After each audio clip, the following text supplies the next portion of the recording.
For inviting me to be here and giving me the opportunity to share my knowledge and my experiences with you.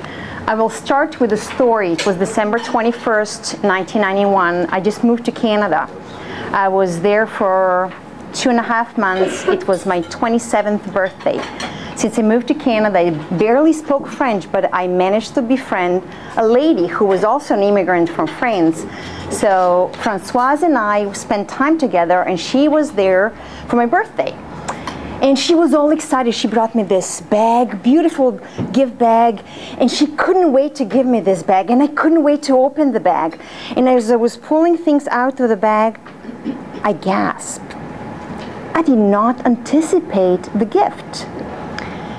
I composed myself, I pulled out a knitted sweater, and I continued to pretend that I'm really happy. I put a sweater on, but it took me several years to understand what happened within me that I wasn't as excited as she was excited to give me the sweater.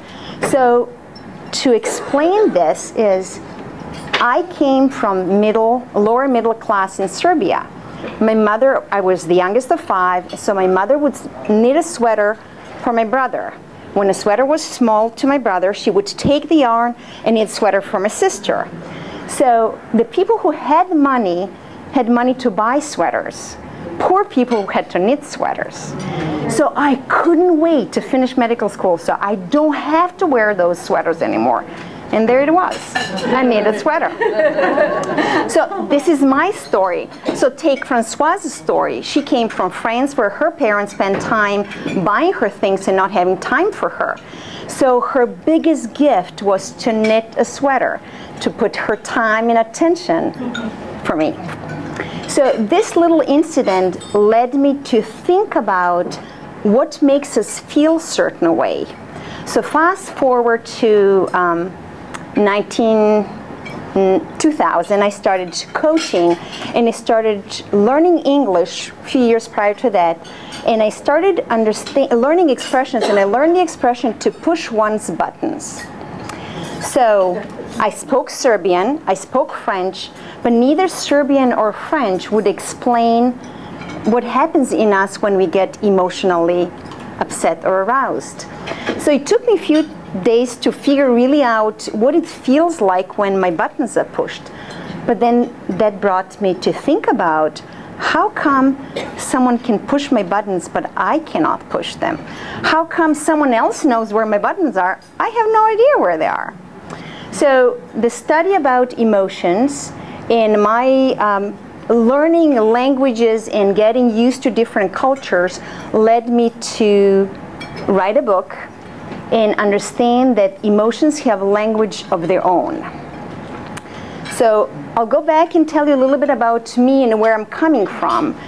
I am the youngest of 5. My father left us when I was 10, while my mother was in a surgery, breast cancer surgery. My mother died when I was 14.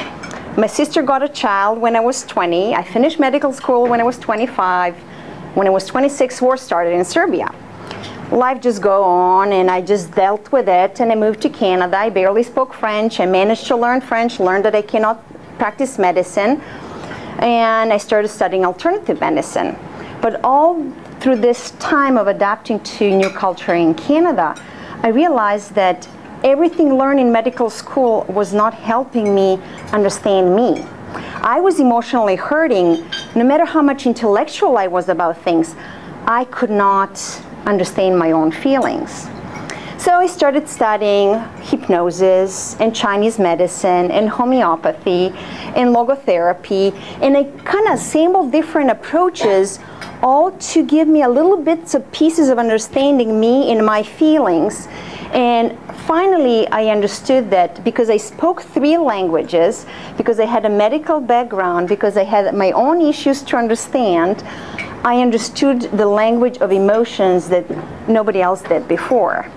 When people ask me, I speak Serbian, French, and English, and when people ask me, in which language do you dream, thinking that that would be the equivalent of what the mastering the language, I could tell you that when you speak 2 languages, you always compare one to another. But when you speak 3 languages, you realize that you think in concepts, and then the words just come to fill the concept. And that is what emotions are. They're concepts, and the words just come to fill the concept.